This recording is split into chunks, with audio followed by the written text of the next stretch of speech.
What is the meaning of compounded annually? मैं interest का calculation 1 साल के बाद में करूंगा, मतलब जहां मैंने 0 लिखा है वो अगर आज की तारीख है, और जहां 1 लिखा है वो 1 साल बाद है, और 1,000 रुपए का ट्रांजैक्शन हम आज कर रहे हैं, तो उस पर इंटरेस्ट कब लगाऊंगा? जब ये वाला पीरियड पूरा हो जाएगा, राइट? तो अगर 10% पर एनम का रेट ऑफ इंटरेस्ट है, तो 1 साल के बाद में 1,100 रुपए यहां पे हो जाएंगे। इसके बीच में I am not doing the calculation for interest, right? But कई बार क्वेश्चन में आपको इस तरह की टर्म्स लिखी होती हैं, कंपाउंडेड सेमी एनुअली।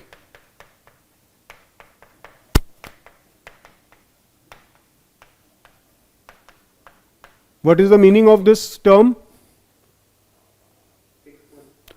6 महीने के बाद इंटरेस्ट लगाऊंगा, तो देखते हैं कि उससे क्या फर्क क्या पड़ता है हमारे कैलकुलेशन में।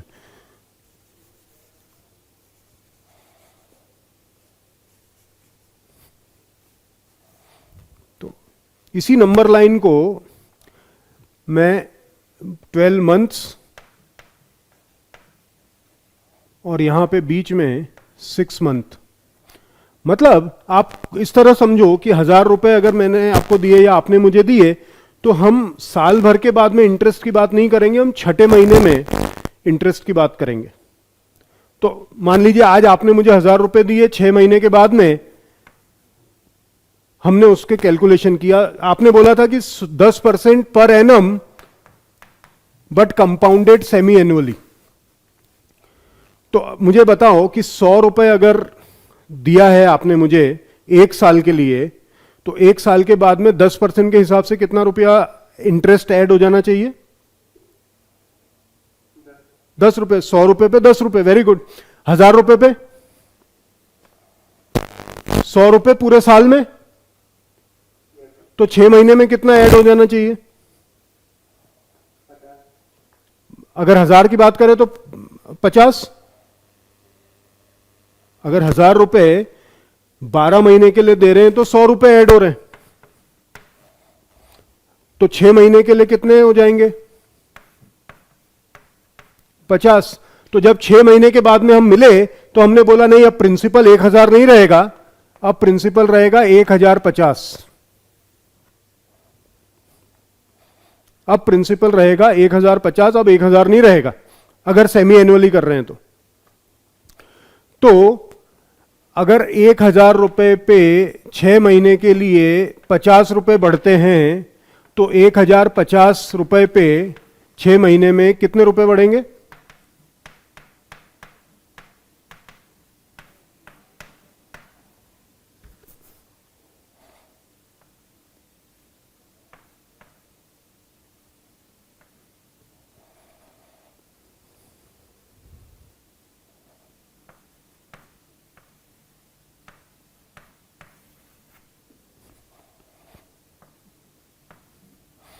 $52।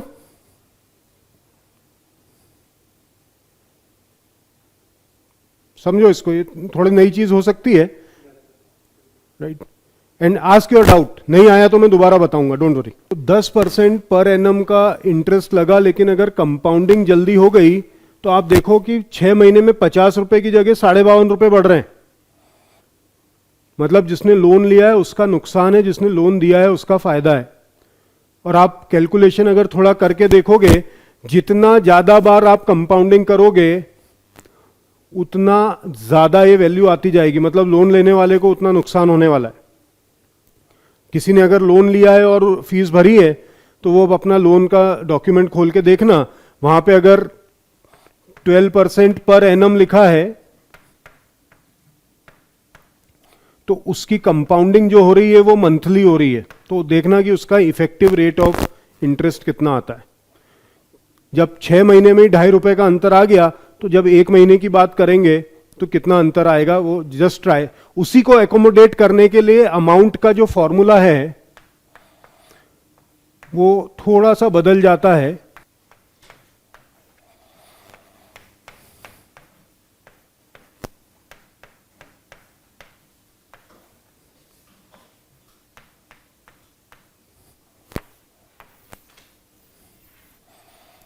P is the principal,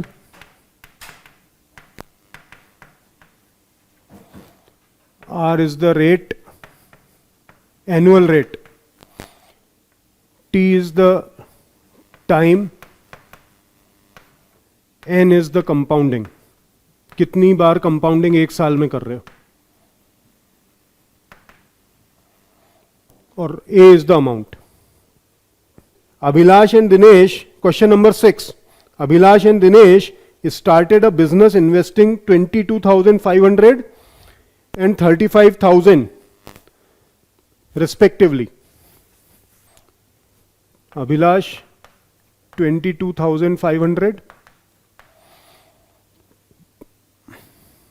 Dinesh 35,000.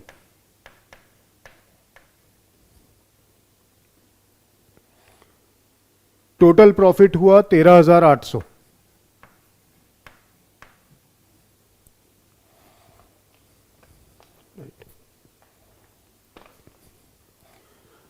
जितना पैसा जिसने शुरुआत में लगाया है, अगर टाइम पीरियड सेम है, दोनों ने एक साल के लिए लगाया है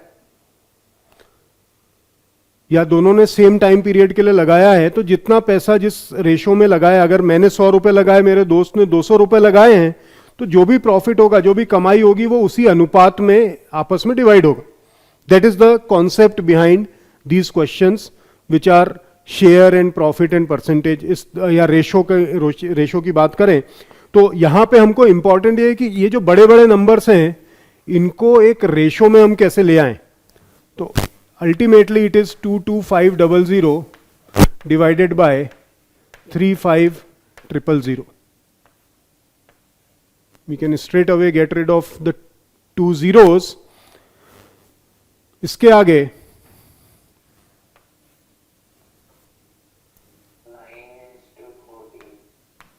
9:14. Okay, let me do it for the sake of others. 5 से इसको कर देंगे, या आप डायरेक्ट 25 से भी कर सकते थे. 9:14. That is what his answer is. Right. आपसे पूछा है दिनेश का शेयर, तो मुझे बताओ थोड़ा सा सोच के कि अगर 23 रुपए का प्रॉफिट होता तो दिनेश को कितने रुपए मिलते? 14 रुपए सभी. क्यों मैंने 23 ही नंबर क्यों लिया? क्योंकि ये 9:14 है, मतलब 9 + 4 टोटल प्रॉफिट होगा. तो टोटल प्रॉफिट 23 है, उसमें से दिनेश का हिस्सा 14 है, और क्या नाम है, अभिलाष, इसका हिस्सा 9 रुपए. हमको दोनों के हिस्से निकालना ही नहीं है, इसलिए हम अभी अभिलाष को साइड में कर देते हैं, क्योंकि हमको तो क्वेश्चन में पूछा है दिनेश का शेयर कितना है. तो 23 रुपए होता तो दिनेश का शेयर 14. तो टोटल और दिनेश. अब आप देखना, आपको कैलकुलेशन की कहां जरूरत पड़ेगी मुझे बताना. 23 रुपए का प्रॉफिट था, दिनेश को मिले 14 रुपए. 138 रुपए, 23 को 6 से मल्टीप्लाई कर देते हैं. 138 रुपए का अगर प्रॉफिट होगा तो दिनेश को कितना मिलेगा?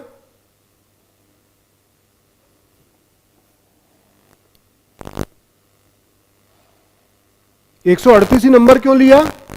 क्योंकि एक तो टोटल प्रॉफिट 138 के मल्टीपल है 13800, और दूसरी बात 23 × 6, जो लोग क्रिकेट ज्यादा खेलते हैं उनको पता होगा 84. तो मतलब क्या किया मैंने, 23 को 6 से मल्टीप्लाई किया, तो 14 को भी 6 से मल्टीप्लाई करना पड़ेगा. तो 138 में से 84 रुपए उसको दे रहे हो, तो 13,800 में से कितने दोगे? 8,400. That is your answer. Let me give you a situation. A has invested 5,000 rupees for 3 months. B has invested 6,000 rupees for, oh sorry, B has invested 2000 rupees for 12 months.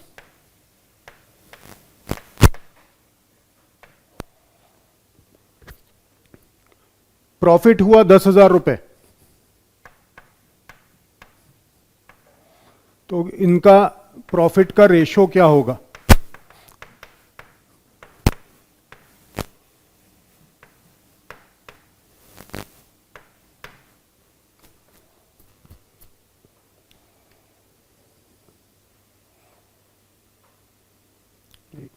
इस तरह के क्वेश्चन में जब टाइम ऑफ इन्वेस्टमेंट अलग अलग होगा तो हमको इस बात को कंसिडर करना है कि जिसने कम समय के लिए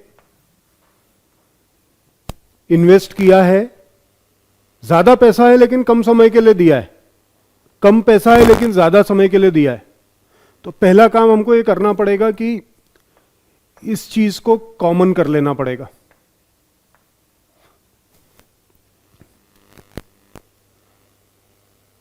तो अगर 2,000 रुपए 12 महीने के लिए किए हैं तो 3 महीने के मुकाबले इसने 4 गुना ज्यादा अपने पैसे को बिजनेस में लगाया है, right? So I have to give him the benefit of this particular thing कि इसने एक टाइम पीरियड के लिए लगाया है, उसके मुकाबले इसने 4 टाइम पीरियड के लिए लगाया है, and that is how you will be calculating the ratio. ये जो रेशो बनेगा वो 5,000:8,000 बनेगा, ना कि 5:2। ये हमको थोड़ा सा ध्यान रखना पड़ेगा। 5:8 will be the ratio in which their money will be divided. 13,000 का अगर प्रॉफिट होता है तो 8,000 रुपए बी को मिलेंगे, ना कि ए को। उसका पैसा ज्यादा समय तक रखा रहा। P and Q started a business with 85,000, Q brings in 15,000. In what ratio the profit named after 2 years to be divided between P and Q respectively? Very simple. 85:15, क्योंकि 1000 वाले zeros हमने हटा दिए, which is 17:3. No, that is a very direct question. इसको I don't think इसको discuss करने की जरूरत है अभी, after the discussion of the 6th question. 10th question reads, if the length of the rectangle is increased by 20%, by what percent should the width be reduced to maintain the same area? Simple mensuration का सबसे simple figure is rectangle, जिसमें एक length होती है, एक breadth होती है, और एरिया का फॉर्मूला होता है length into breadth.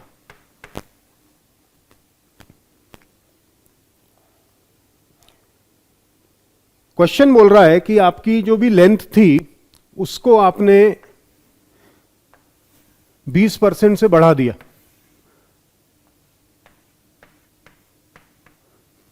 That means जो मैंने डैश लाइन बनाई है वहां तक L था, उसके बाद 20% ऑफ L जोड़ दिया, तो मेरी नई लेंथ कितनी आ गई?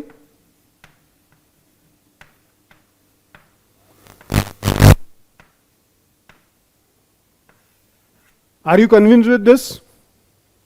अब वो ये चाहते हैं कि जो एरिया पुराना था उतना ही एरिया रहे, तो नेचुरली लेंथ अगर बढ़ा दिए तो दूसरी चीज क्या है जिसको कम कर पाऊंगा? That is breadth. तो ब्रेड्थ को कितना कम कर लूं कि मेरा एरिया उतना ही रहे जितना पहले था? तो बड़ा मेथड, सिंपल मेथड, मान लो कि वो x लेंथ है जिसको मुझे b में से कम करना है। b ये पूरा था, क्योंकि b में हमने कम किया है तो वो x से हमने कम कर दिया। तो नया एरिया क्या हो जाएगा? नई लेंथ मल्टीप्लाई बाय नया ब्रेड्थ।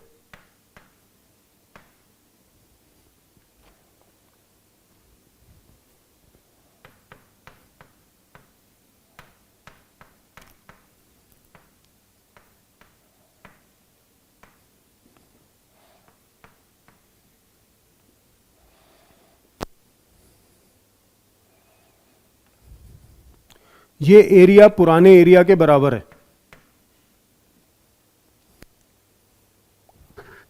ऐसा क्वेश्चन में दिया है कि हमने एक्स से कम कर लिया ब्रेड्थ को, तो उसके बाद में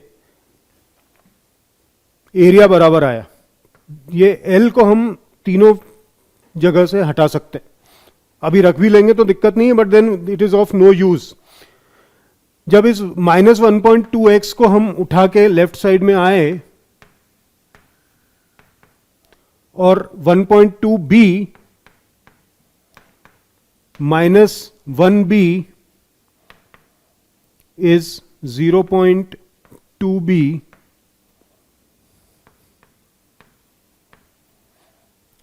solving for x you will get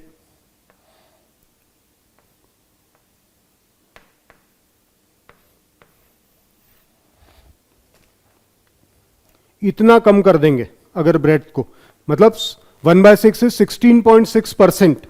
अगर 1/6 को आप परसेंटेज में कन्वर्ट करोगे, it is going to be 16.67%।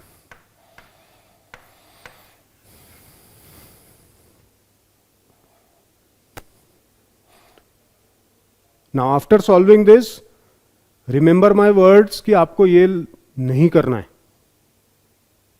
ये वाला काम नहीं करना है, सिर्फ इससे सीखना है। मुझे बताओ कि कितना बढ़ाया हमने, किस चीज को बढ़ाया, कितने से बढ़ाया? 20% से। तो 20% अपॉन 1 + 20%। अगर इसको आप देखो और जो यहां पे इक्वेशन बनी है इसको देखो, कुछ सिमिलैरिटी लग रही है। 20% इज 0.2, तो 0.2 अपॉन 1.2, तो फिर इतना क्यों करें? हाँ,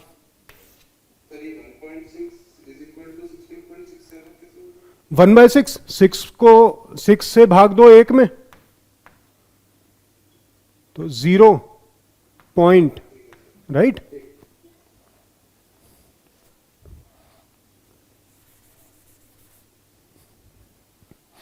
तो अब देखिए ये जो कॉन्सेप्ट है इसका कहां कहां एप्लीकेशन है।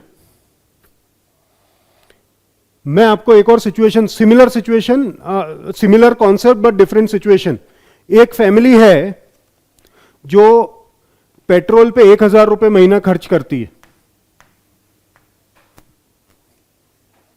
राइट। या लेट्स से शुगर पे 1,000 रुपए खर्च करती है। शुगर के आज के भाव हैं 50 रुपए।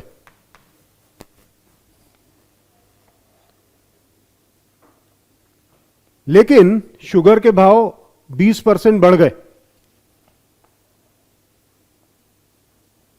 फैमिली के बजट उतना ही 1,000 रुपए का, तो अब 20% जो भाव बढ़ गए तो उनको अपनी खपत कम करना पड़ेगी।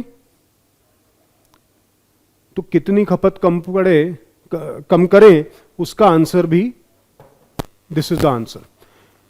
क्योंकि जहां जहां ये वाला रूल लगेगा, प्राइस इनटू क्वांटिटी या लेंथ इनटू ब्रेड्थ या टाइम इनटू स्पीड, वहां वहां ये वाला लॉजिक अप्लाई होगा। और इसको करने का एक और तरीका है, बट मैं बता देता हूं, जितने लोग पकड़ पाओ उतना पकड़ना अच्छी बात है। मैं चाहता हूं कि सब लोग उसी से करें। लेट्स से लेंथ इज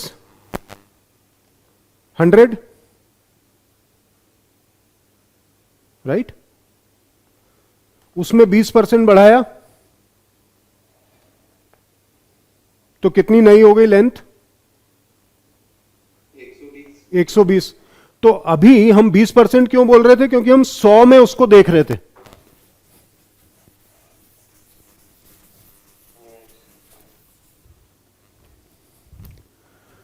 सौ रख के आप 20 लिखोगे तो आपको मालूम पड़ जाएगा कि भाई ये 20% है। लेकिन जैसे ही आपने बोला कि अब हमने इसको बढ़ा दिया, तो अब नई क्या हो गई 120। 120 का कितना परसेंट 20 है वो आप निकाल लो, वही आपका आंसर है। 20/120 दैट इज 16.67%।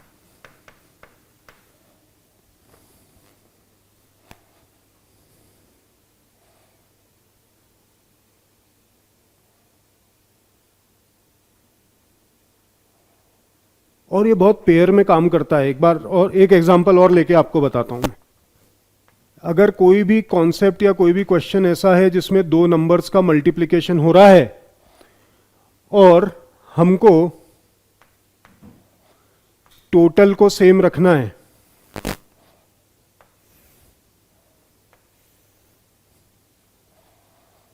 तो टोटल रिमेन्स द सेम। 20% से अगर पहली वाली चीज को बढ़ा रहे हो तो दूसरी को हमेशा 16.66% से कम करना पड़ेगा। ये हमने अभी करके देख लिया, राइट। अगर पहली चीज को मैं 25% से बढ़ा रहा हूं, फिर से वही 100 के सामने 25 रखा है इसलिए वो 25% है, लेकिन नई चीज क्या हो गई है 125। तो 125 के सामने 25 कितना परसेंट है? Give me the answer. 125 के सामने 25 कितना परसेंट है? मतलब 25/125। Give me the percentage of 25/125। 20%। तो हमेशा अगर दो क्वांटिटी हैं उनको मल्टीप्लाई करना है, एक क्वांटिटी को 25 से बढ़ा दिया है, दूसरी क्वांटिटी को आपको 20 से कम करना पड़ेगा अगर आपको आंसर को सेम रखना है तो।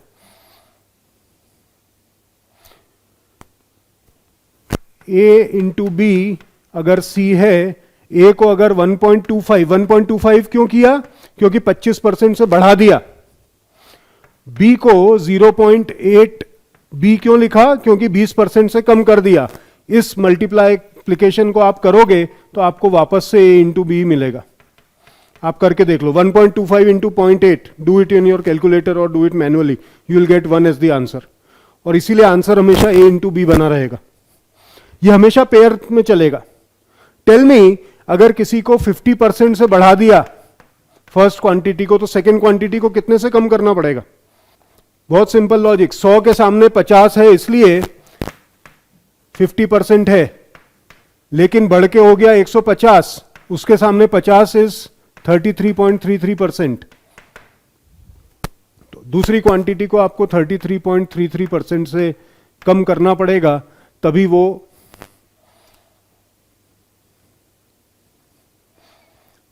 कांस्टेंट बना रहेगा आपका multiplication. Question number 12 reads, a rectangular field is to be fenced on 3 sides, leaving a side of 30 feet uncovered.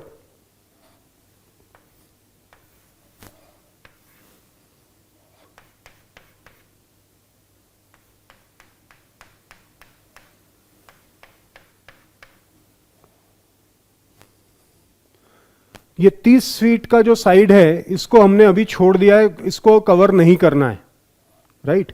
तो नेचुरली इसका अपोजिट साइड भी 30 फीट का हो गया। एरिया दिया है 720। Area of the rectangle is length into breadth. तो अगर एक साइड 30 है तो दूसरी साइड कितना होना पड़ेगी?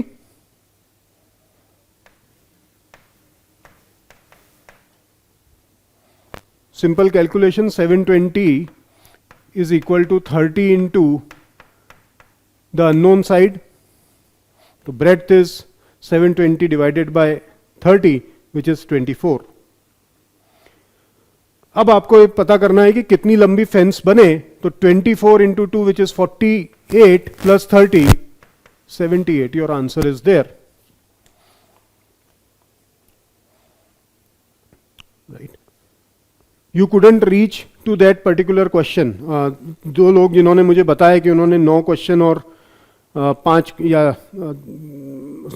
6-7 क्वेश्चन, 5 क्वेश्चन किए हैं, वास्तवी एंड शिवकांत, राइट। आप इस क्वेश्चन तक नहीं पहुंच सके और इसीलिए मैं बोल रहा हूं this concept of selecting the question right is so important. Can you proceed guys?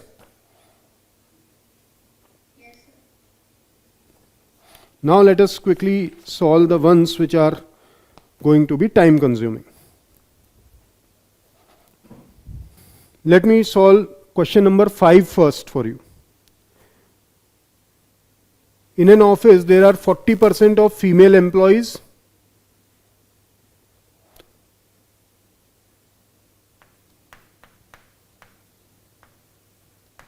Is it visible? Yes.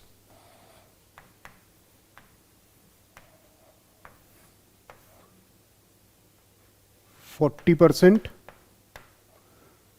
Mail हो गए 60%.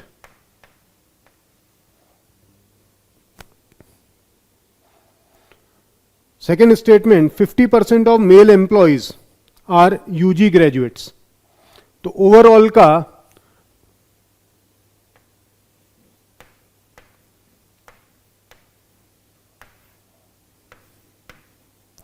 ओवरऑल का 60% अगर मेल है तो ओवरऑल का 30% मेल यूजी हो गए.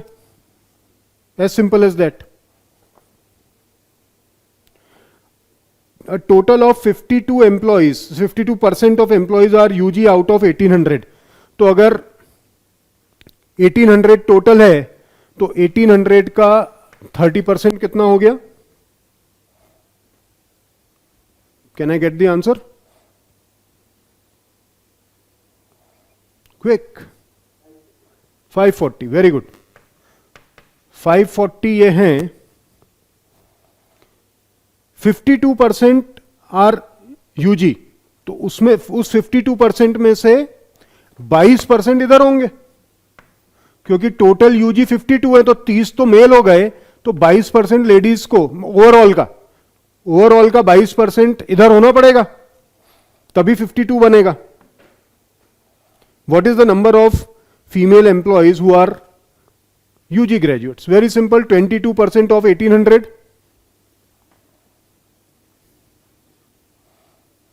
What is 22% of 1800? 360 plus 36.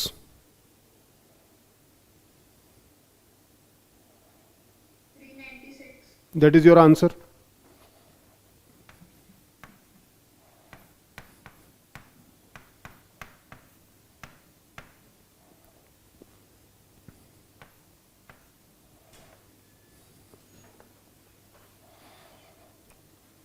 Are you good enough? Any problem with this? Sir मैंने दूसरे मेथड से किया. Okay, बताइए.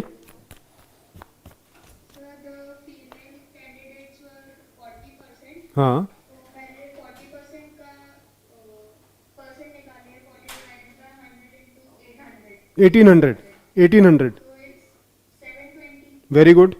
फिर 1800 एम्प्लॉयज हैं. Hmm. तो उनमें से 720 माइनस कर दिया तो मेल एम्प्लॉयज आ गए 1080. Okay. Then number of total undergraduates थे 52%. Hmm. सर 52% का निकाला तो इट्स 936. नहीं, 396. 936. 936. Okay. फिर number of male under graduates for 50%. तो उनका परसेंटेज निकाला Hmm. इनटू 1080 जो मेल एम्प्लॉयज थे सर. Okay. फिर वो आया 540. Okay. Number of female under graduates को 936 में से माइनस 540 कर दिया तो इट्स 396. 396. बट अब आप ये देखो, दो this is the right way of solving, I don't deny that, but इसमें क्या आपको लगता है कैलकुलेशन ज्यादा हुआ है? सर 52%, 52 अपॉन 100 मल्टीप्लाई बाय 1800, तो आपको कैलकुलेशन ज्यादा करना पड़ेगा, यस सर. राइट? तो और उसमें आपको इसका नंबर निकालने की जरूरत नहीं थी जो आपने निकाला, आपको इसका नंबर भी निकालने की जरूरत नहीं थी, तो यहां पे भी आपके मल्टीप्लिकेशन हुए. हमको भी ये वाले मल्टीप्लिकेशन की जरूरत नहीं थी, मैंने क्वेश्चन में बाद में पढ़ा, तो ये वाला काम हमको करना नहीं था. आइडियली तो आपको सिर्फ इसका, और जब आप ये कैलकुलेशन करोगे ना तो just try to see 22 into 18. अगर ये करना है तो आप थोड़ी देर के लिए भूल जाओ कि 22 है. अगर 20 इंटू 18 होता तो 360 हो जाता,